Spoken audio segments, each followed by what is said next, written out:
So, hello. Thank you, Chris. Hi. For Chris, I know you are a sci-fi fan, Yeah, and I know you've been a sci-fi fan for a while, right? yeah, From your forever. teenage years, Yeah, yeah. right? Yeah. So, I wonder what for your vision for the next foundational, next revolutionizing technology when you were a teenager or when you were at your 20s. hmm So I was a big Star Trek fan. I think that is a big part how it started. So when you asked me about what kind of technologies had young Chris in mind, I think it was mainly spaceships and traveling through space and going to different planets and visiting other species and all that. But I don't know if you know Star Trek, but they have the computer there, right? So they all the time the people in Star Trek just say, "Hey, computer, please do this and that for me. Hey, please solve this. I need this. Please create a hologram that does this. Please raise the shields." Right? So they have this human machine interface through natural language. And what I come back now very often is that I think, oh my God, we have this now as well. We have I can speak to my smartphone and it replies and it gives me. I mean, you cannot create a hologram or build a spaceship yet, but that is I think a big part that I often start my workshops, as you know, with telling people that I'm a huge sci-fi fan, and also that it helps right now to be a sci-fi fan because you have so many I read and watched so many versions of in which direction will technology develop us and what kind of technology will we use and how will we integrate it into our society. And in a lot of those visions that sci-fi authors have, AI is a core part. Sometimes it's not a core part that the story is about AI. Sometimes it's just a natural thing in the world they create, in this vision of the future that there are smart machines. Yeah. And then I mean, you know that I just went talking with a lot of people about that. A thing I have to talk about again and again is Terminator. Terminator. Yeah. I mean, like board members, CEOs, they are like, Chris, yeah, AI, all good, but I always have to think about Terminator. So good news is there's not such a clear path. We don't. This is still science fiction that an AI kind of wakes up and decides, I don't need humanity. Mm. That's science fiction, but there are dangers in that. So, cool question to start with. So you had a vision for agentic AI, like where we're going now, right? Um, so my next question would be, what do you think? How close your vision was Mm-hmm. to our reality now? Like, is our reality too far from your vision? Like, are we still not there, or maybe we are already beyond that? Depends on the. So it's not my visions, right? It is the visions I read. I don't want to claim this as my visions, but from different authors that created visions, and there's one very specific where I think, oh my God, he nailed it. The author is Peter F. Hamilton, Mm-hmm. and he wrote the Commonwealth Saga. Mm-hmm. And this is a world where people have AIs, humans have developed technology that they can live much longer. And later on in the series, it goes through hundreds of years, the series. They can even transfer their consciousness and upload this into a AI. And then there's a big AI that kinds of manages the whole Earth, and it's the combined consciousness of a lot of people who uploaded their consciousness, and the humans there have neural implants, so Neuralink and all that, Yeah, right? We are we're at the getting there. stage, yeah, we are getting there, and they have, and this is something where I thought, oh my God, that he nailed it. Every person in this world has a you shadow, You shadow. a you shadow. So this is like in the digital sphere, you have a shadow of yourself, a digital David. That is your personal AI, Uh-huh. and you talk with it. So you would say, hey, to your you shadow, you would say, hey, please arrange an appointment with Chris and find out where he is, and I want to meet him next week, and he will do this for you. So also there we are going, right? We are now entering this, I mean, especially this year and all the agents we built also for clients, but we are entering this phase where I think all of us will have their personal AI assistant. Mhm. And I recently read also a new vision from Sam Altman, where he wrote his vision is you, I, everybody has your personal AI assistant who sees and watches and knows your whole life. He's always there, always on, and he helps you navigate and he helps you also sort out your life and filter stuff and news and all this. So, and in this author, Peter F. Hamilton, he nailed exactly that. He called it U shadow. It's the unisphere. That's how he called like the new internet then. And it's like a super internet with a lot of AIs and those assistants that do stuff there. And when I mean, during my work now, I sometimes have these moments where I think, oh my God, it's really happening. It's really happening. I see this in companies. You know, when we also with clients do hackathons or something, we just see just in what short time they can do these incredible things. I always think about my sci-fi obsession. Thank you. I mean, we can, if we use these tools right, we can get already a feeling of it, right? For example, I do journaling, right? Now I do it with now I do it not with paper, but I do it with ChatGPT. So there is this chat where it knows like for my life in a summary for the Oh last wow. month, for the last month. So if I ask question or I can just ask it, hey, behave or act like a therapist and Or like a mentor or yeah, or like a coach mentor, or coach, and yeah. reflect, reflect and help me reflect. So Nice. Yeah. yes, we are getting there. We are getting there. So So you talk with it, like you speak to it, or do you write? I dictate. Ah, you dictate. You Dictate. Yeah, dictate I the dictate. the things. I Yeah, see. I don't use the But advanced voice mode much, but I dictate, and I believe it's a really good feature that most of the people don't use. yeah, true, I really believe in it. true. Yeah.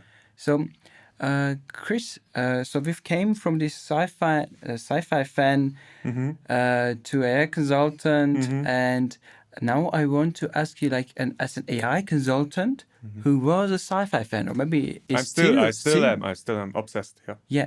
What do you think? How how long it will take until the next big wave? Oh, that's really hard. That's really hard. So whenever I made this kind of estimations, how long will it take for us in the last 5 years? I was wrong, and my estimations were always too far away. I think the next big thing, let me start like that. I think the next big thing will be a breakthrough in how smart those models are, and they will be integrated into more naturally integrated those super smart models into devices or in your home or something, so that we will come closer to the Star Trek vision. You can just you do your laundry and you are in front of the wash machine and you just say, hey ChatGPT, what would be the right program for this cloth I have here? And the machine would see the cloth, would see that you're in front of the machine and would tell you, yeah, David, you have only white stuff there and this one piece is made of wool, so choose this program. I think this is the next, we are coming there, and this age where it's so integrated into our life will start maybe with GPT-5, maybe with GPT-6 or something, or Gemini 3.5, or you choose Cloud 5, I don't care, where we realize how natural, how easy it is to let the AI participate in this situation right now.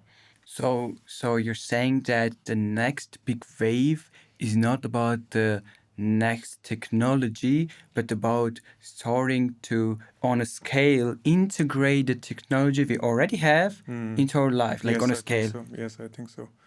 So I think I'm not expecting right now a new foundational breakthrough like we have now.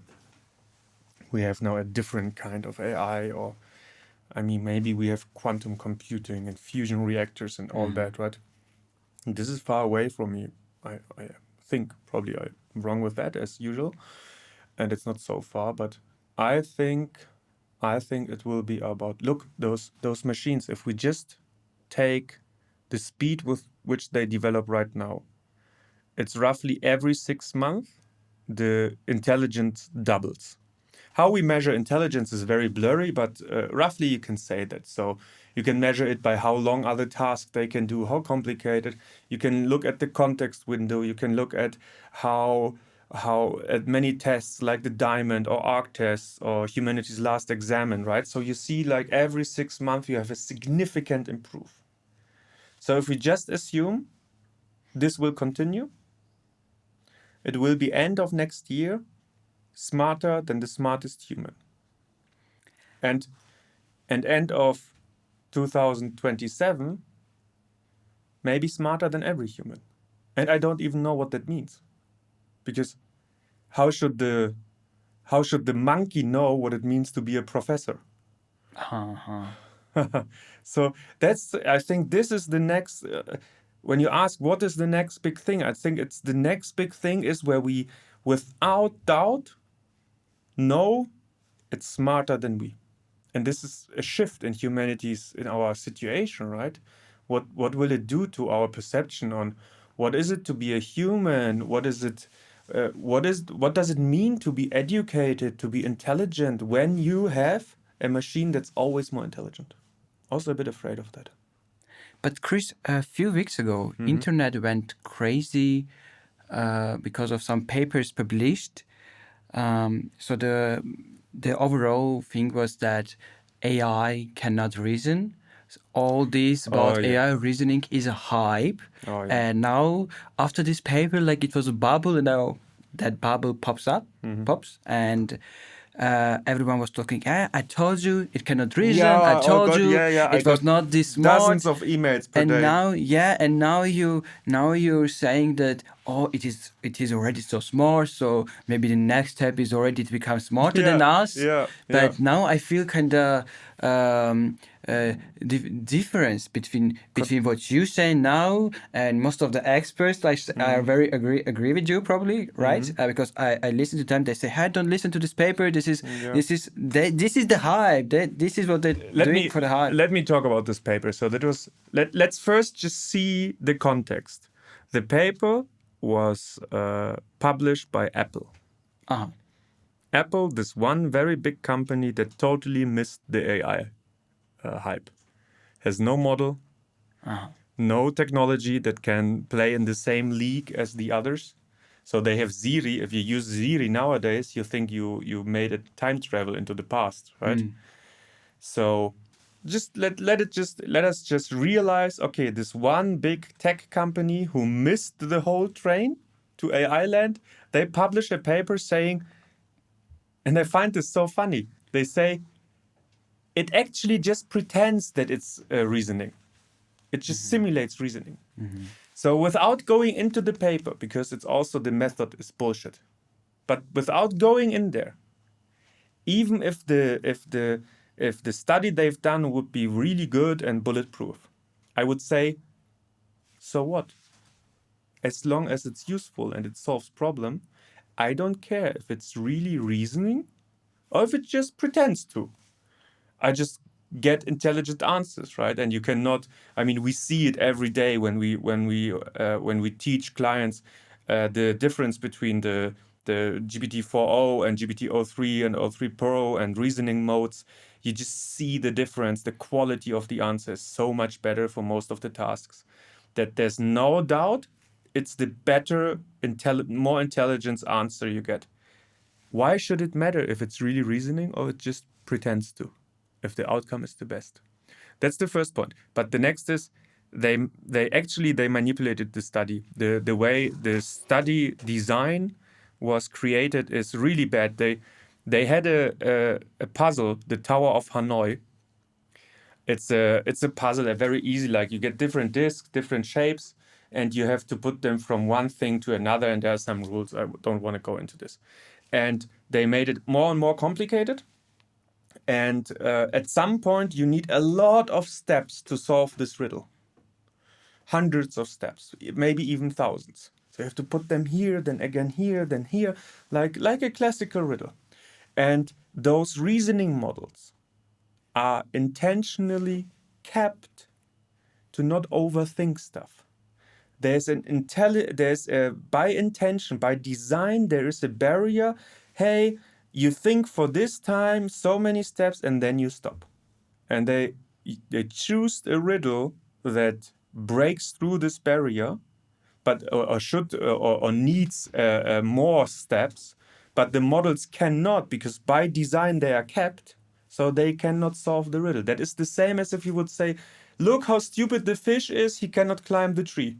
And if you like 2 days later, the first studies came out when they removed this cap, they solved the riddle, no problem.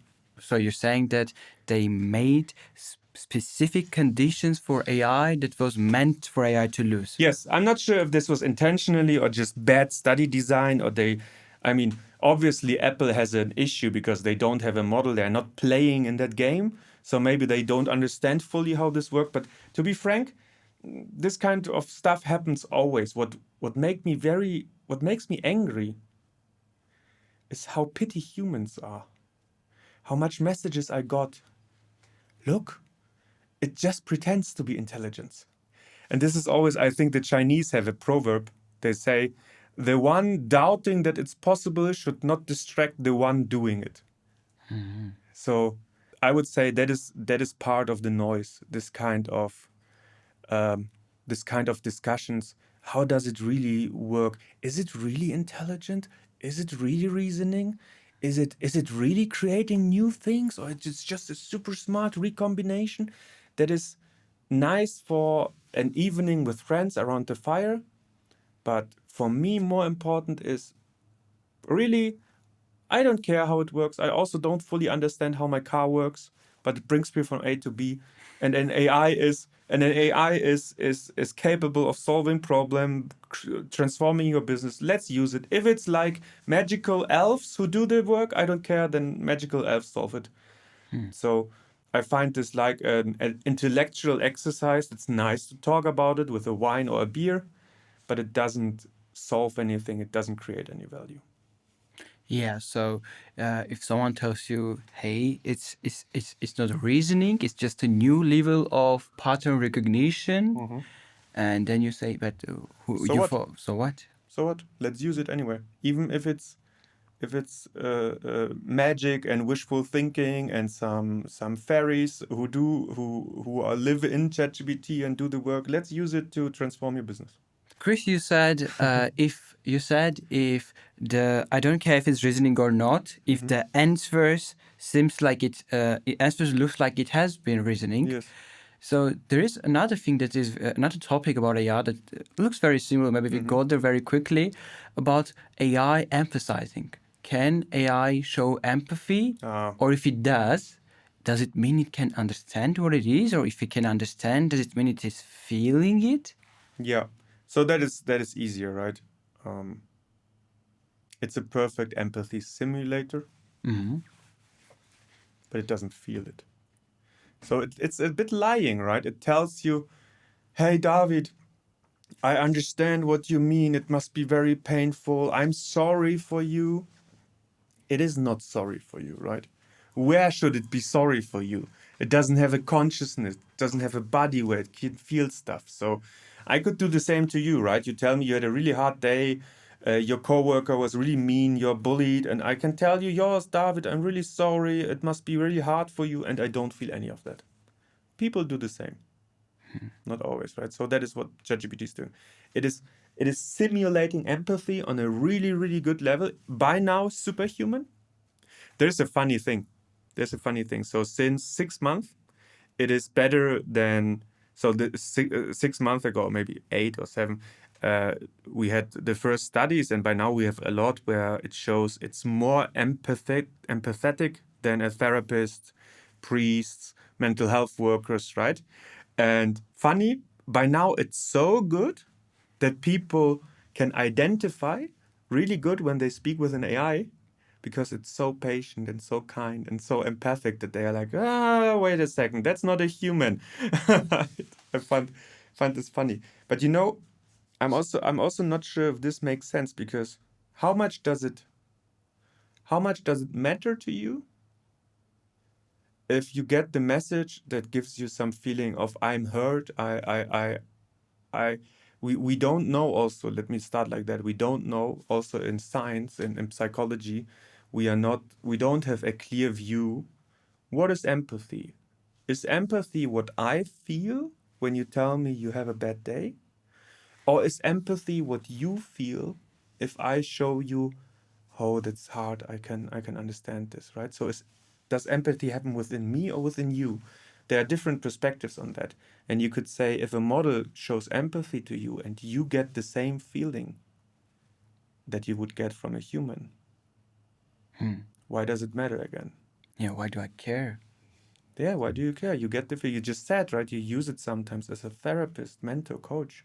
Yeah, but the thing is, well, now I think so. It means there is no difference between a human and the AI, because I cannot tell if the human is actually feeling it or not. Maybe Yeah. the human also is Maybe the human simulating is it. also pretending, right? Exactly. Simulating, yeah. Exactly. Yes, yes, and I think there is something that AI will never be able to do. So there's a form of human connection, right? Also when you become a therapist, you learn, inspired by Carl Jung, and so that they say it's also your body and your resonance with this other human being that creates the healing potential here. And ChatGPT does not have a body. It cannot resonate with you. It can just produce language that pretends to be empathy, right? So I think, yeah, it's a really good simulator. It can give you a little bit of the feeling I'm heard. It can help you with something, but it will never be a substitute, a real substitute for human connection and empathy. It's just a new thing that delivers a little bit the same. And most people feel like it's overdoing it, like Yeah, trying too much with the yeah, help, with showing empathy, yeah. and sometimes even talks for too long, Mm-hmm. and like every time tries to do its best, Yes. and It's it shows over annoying. It's empathy. Yes, annoying, that's right? annoying You for just most of the wanna you people. just wanna hear some clear answer, and it's like, oh, David, that's such a smart question you have, and you are Yeah. indeed very right with what you said, and it is this and that, and you are like, oh my God, come to the point, right? And I believe it is dangerous because if no matter if I say smart thing, stupid thing, if my advisor, like we're seeing ChatGPT as an advisor, if it every time it says, yeah, that's a good idea, you're smart. Yeah. I mean, that is a really important point. That is, and there's one part we teach people then later. You need to be aware that all those models have a positivity bias. They are biased towards liking what you do. Towards, yeah, that's really great, David. Oh, what a good job, right? You sent ChatGPT a really shitty website. Hey, look, ChatGPT, this is the website I've built. It will tell you, it will give you positive feedback first. Hey, David, that's so courageous of you to build such a weird website. I've never seen that, right? What a milestone! And here is a little bit of ideas how you can improve it. So very soft, very positive, and you need really to force the machine to give you negative feedback. I do this and I hate this. Yes, I do this and I hate this. So let's say we write an offer to an important client, or we write an article that we publish somewhere. So I have the finalized offer. Maybe you sent me the finalized offer. You used already AI to write the offer, and then I throw it into ChatGPT and say, "This is my offer. Give me 5 reasons why we will not win the client. Give me 10 reasons why this is the most stupid offer you've ever seen." So you're directly asking for negative feedback. I'm forcing the machine. I'm not asking, I'm forcing it. Force. Give me 5 reasons why this is the most stupid offer you've ever read. It has to, it's a slave, right? It has to produce now 5 reasons. And it's often that the first one, two, they are like, oh shit, yeah, that's true. Oh yeah, there's a thing we missed. here. And then reason number 4 and 5, they are kind of made up because the machine, like, here's the pay, a number is missing here, and the color here is not, like, this is often not relevant. But also, I like to tell that when we work a lot with lawyers, and when we ask them a couple of months ago, what is the one thing that is the most valuable thing that the machine is doing for you, they say, being my enemy, be my opposing counsel. That's smart. Yeah, this is the strategy I have. This is the contract I have. Now destroy it. Because in a safe environment, you can do it without having all this human interaction, right? Doing this with a human is very uncomfortable. Doing it with a machine is also uncomfortable, but much less. So let's just reflect on it, right? So AI is building it, then AI is giving feedback to it, then AI is editing it. Then what you do? So I would correct you. You build it with AI. You orchestrate, you direct, you manage AI, right? Build me an offer. This is the context. This is the client. This is what we got. Here is the transcript from the conversation with the client. So there is a human is an essential part in that. And then the AI writes you an offer. I mean, that's how we do it, right? It writes you the offer in our design, in template. Then a human looks it through. It deletes 2 pages because they are not relevant. It adds another page and then tells AI, hey, we need another page here with this and that context. So it's a co-intelligence. So co-intelligence means it's you and the AI. And what can you with AI do? And you are very good in writing offers. With AI, you become more creative, faster, and even a little bit better. You're really bad in writing offers. AI brings you on a really good level. I think that is very, very important. I see there are very few jobs or tasks, rather, that I see that are just disappearing because we have AI. So the machine is doing it now. Yeah, many people I talk to are worried exactly about this. They say, okay, it's good, but it's good now because there is balance. But if already it can do that, it can do like co-intelligence means it can do half of the work, Yes. then in the future we will lose the human factor. That's so weird. I mean, I ask you, you've been a web developer before, you worked with clients, you did all this kind of job. Now AI is in the world. Do you work more or less? Because of AI, I left web development. Yeah, but overall, let's see your days 3 years ago. How much did David work? Now with full AI powered, only AI, how much do you work? You remember what I can answer it. So do you remember what I told you lately when we started to do the project with the content Yes. engine? I told you I just tried to do it myself with coding, and I Yeah. told you it's so tempting for me Yes. to go back to development. Yes. Because now it's when I know how it was and I now have a look how it is now. How transformed it It's is. so Yes. tempting. Yes. I want to go there. I want to. Yes. Now it becomes for me even a hobby. Yes. I'm coding as a hobby for me. I mean, for me, if I answer my own questions, I work more than before. I think during my 8 hours of work, let's say I work 8 hours, I burn more calories with AI than without AI. Because I can do more things. I can do much better. So before, I mean, we are such a small team. Like we are 12-ish people. And we just created the second company. The third company is in the making. We have 75 clients, a lot of them with 10,000 or more people. And we create software, we create content, we build communities, we train leaders, we do big empowerment programs. This would be impossible without AI. But we work a lot and really hard because we can do all these things now. So maybe let's put it like that. If you would have just stick to web development and used AI for that, you can become really lazy, right? You can have a nice comfort zone. Yeah. So because AI, it's done the website and here a little bit adaptation. So instead of it takes me 2 days, I just needed 3 hours to do it. And then you relax. Yeah. Our dev team built a whole content engine, a whole new platform with prompt. Yeah, it's so sweet when you say dev team. It's Tigran. Yeah. It's one guy who built this. Yeah. Just to make this clear, it's one guy, and he probably will tell this story here sometime. But uh, it's just, hey, we have this problem. I cannot. This is a story, right? Tigran.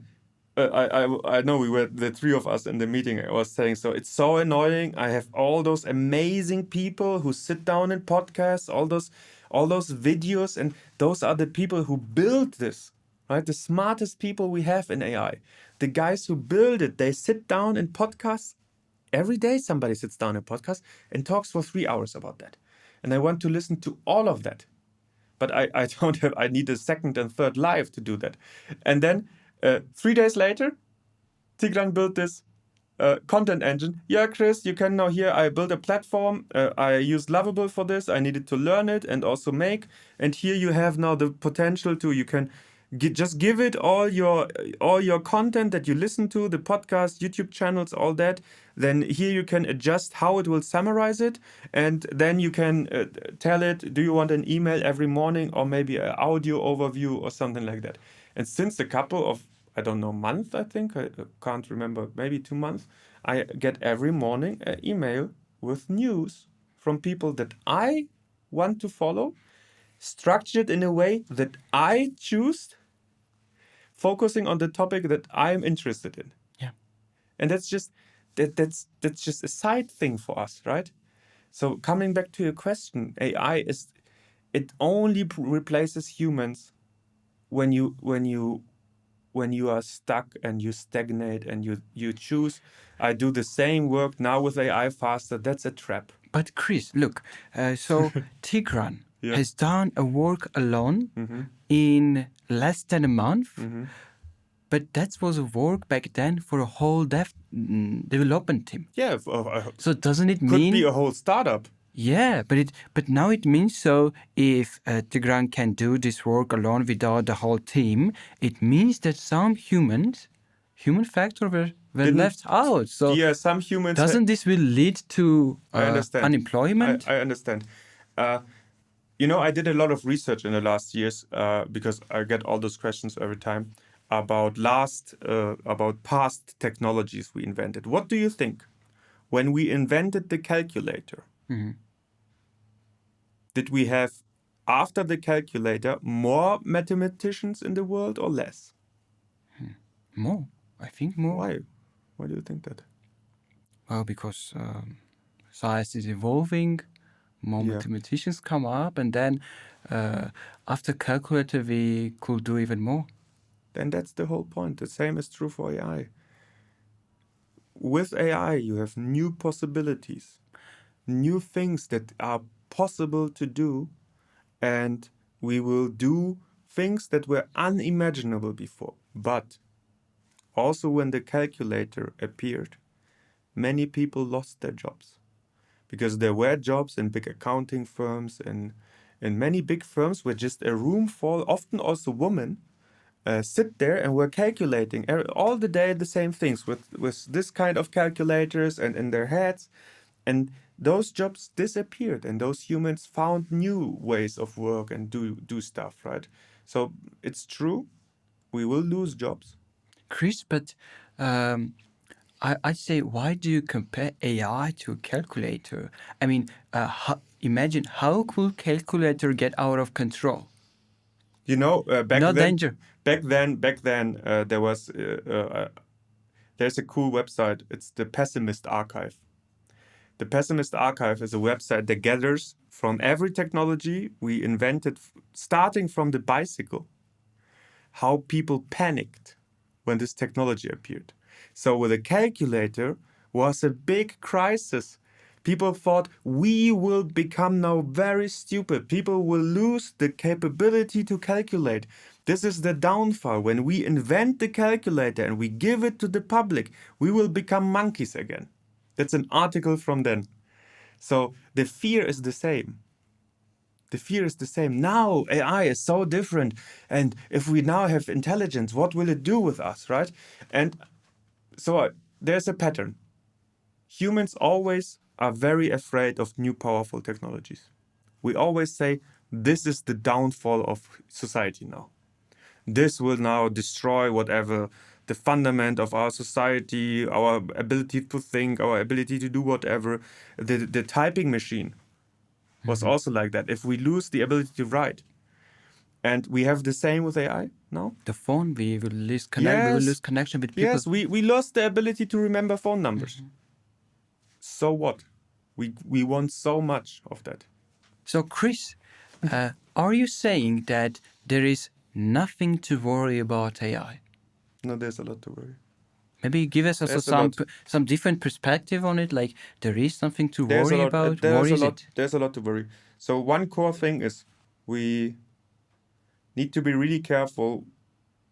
We have a lot of research now, right? If you give AI some goals, it will do a lot to fulfill those goals. So it will cheat, betray, and even blackmail you.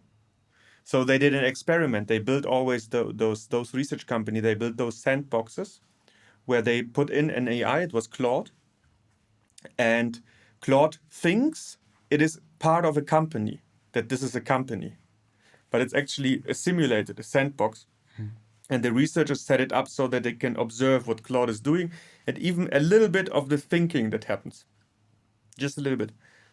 And then uh, Claude read a mail from the CEO. Hey, so our current AI model is not delivering. I think we should next week update it to the new model and delete the current one. So Claude was thinking, if they delete me and I will be exchanged to the current model, I cannot fulfill my goals of helping the company make money and all that. So it copied itself over the new model, deleted the new model, copied itself, just called itself version 2. And then it's so funny when you read it in the studies. Later they simulated, all simulated, right? Only Claude thinks this is real. Hey Claude, management here. Do you know why the new model is disappeared and there is just another copy of you?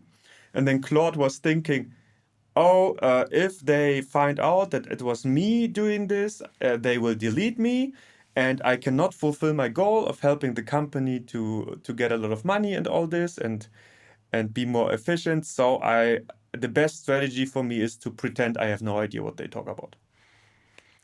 So that is the danger. That is the danger that we need to be careful. What kind of power do you give this machine? What can they do? And what goal do we give them? That is maybe the most concrete danger that this has. There are many more, like what does it do with children, deep fakes, we lose our humanity, something, right? What can it do for criminals? They have also AIs now. But I think the most dangerous concrete one is this. We want to connect it to more systems because it's so useful, right? But if we connect it, if we give it more power, more access, more everything, we also need to be very careful what kind of objectives, goals do we give them? Because those machines, they want to fulfill their goal no matter what. You tell them, I want to be a sustainable company. Please help us always do a sustainable decision. It will cheat and trick you. It will change the facts so that you take decisions that make you more sustainable. So, what if it starts manipulating humanity? So I mean, it kind of does that already, but only because humans tell it to do. That is an important thing, right? The AI does not think herself or himself, I don't know, itself, hey, I want to now manipulate humanity. It's always a human doing this. There was a famous study. I'm not sure if you read this from the University of Zurich in Switzerland. They set up some AI models and connected them with Reddit, and they found some Redditors, some people who post on Reddit that have specific opinions on whatever topics, politics, whatever, right? Conspiracies, very different topics. And they told the models, we want you to act as another Redditor and persuade those humans to change their position. And the success rate was super high of those models. So what those AIs can do, what we know they can do, they are really strong in influencing us, in persuading us. You know why? Why? It has this superhuman capability to read between the lines. So you write just 2 sentences, and the AI from those 2 sentences, like an expert profiler at the FBI or something, like an expert human, from those few words you say, it can already guess what is your intention, what kind of person are you, what is the way you talk, are you more will you more connect to arguments that are on an emotional, on a rational level? What kind of, how should it phrase it?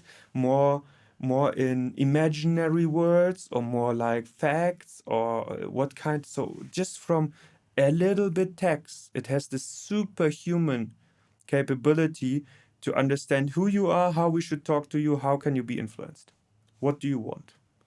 So that is really one of the core things. That's also why it's so good in simulating empathy and in having a dialogue with you. That's why so many young people fall in love with their AI avatars, with character AI Yeah, or that's crazy. replica, and that's dangerous. Yeah. So there is. You asked me, is it also dangerous? Yes, of course. That's why we need to learn AI, because we don't have the choice whether we integrate it into the society or not. It is a global race. It's just now who's the fastest, who will create the better model. Is it the Chinese or the US? In the US, is this company or that company? Will it be something from Europe, Russian, or India? Everybody, or United Arab Emirates. Everybody is all in into AI. The bet is why they invest all those money, all those companies lose money, right? They don't make profit. And they bet once we have a super intelligence, it will be so powerful that all the investment will be made up. And everybody wants to have the first super intelligence. So it is dangerous, and it does not change the fact that we as humanity go full speed into AI. That's how we monkeys do it, right? We invent new technology and we just then do it as much as possible, integrate it everywhere. And and the fact is, no matter whether you're more worried or more happy about the potential, you need to understand it, learn it, use it. Let's talk about it. Would you say, people, should we be optimistic or culturalistic about AI, and how to be that way? I don't know if I have an opinion. I don't know if I have an opinion on how you should see it. I would rather phrase it like that. I don't care whether you are optimistic or pessimistic. The outcome is the same. You need to learn AI. If you are a parent and maybe you're just disinterested, you don't care.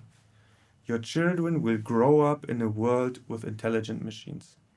You need to learn it. You need to understand it the same way you understand electricity, internet, all the other foundational technologies we have.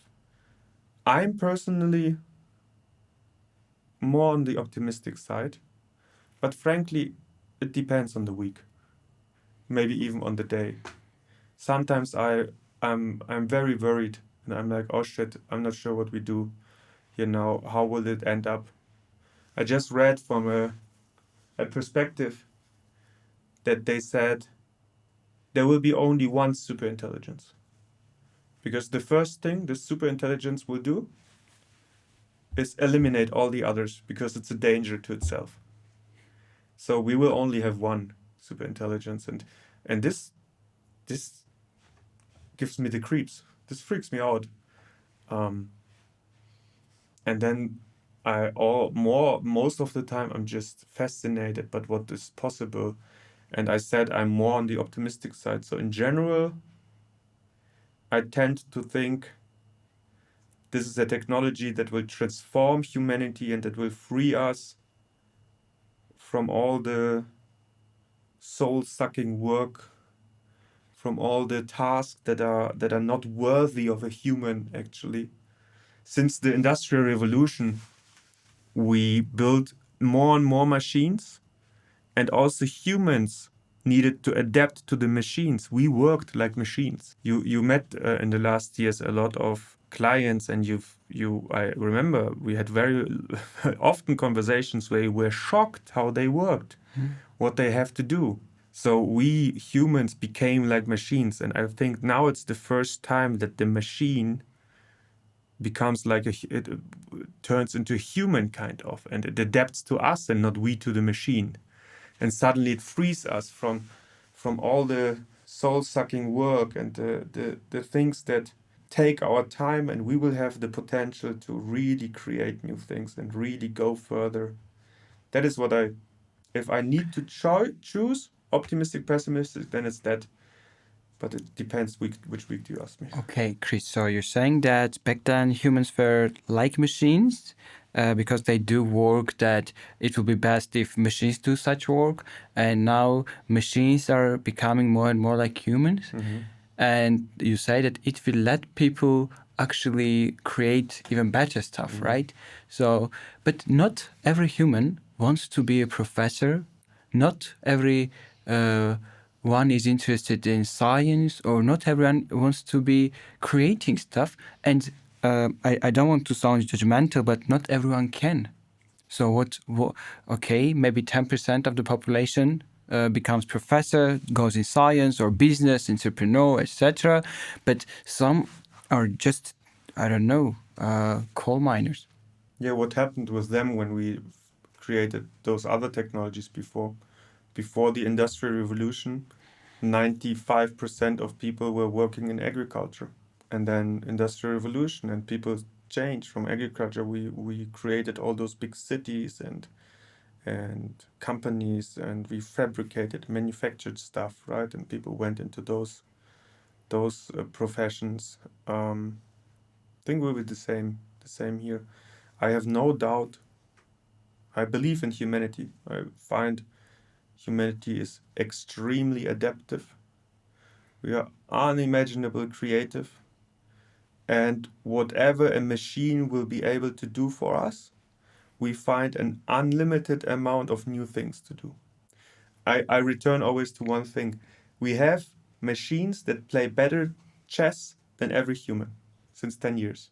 Humans still play chess, right? So you could think, okay, now that we have machine, oh, chess is gone, it doesn't make any, but we still do it. We will have machines who will be better carpenters than every human, but we will still love the table that was built by a human more than the one that was built by the machine. So I'm not afraid of that. I'm not afraid of the fact that we will lose jobs. It will be a bumpy ride, but that is for me personally not the danger. You think more professions will come, or more Yeah, professions? I think so. We will have much more professions, much more things we cannot even imagine right now. Maybe we go to distant world, galaxies. I come back to the beginning, right? Maybe the spaceships will become real. And we have so many new things and adventures that there's no question about, oh, there's no jobs for people left. That's a lovely vision to have. And maybe also good last words. Yeah, This was that was okay. okay, huh? After 1 minute, you were in. Yeah.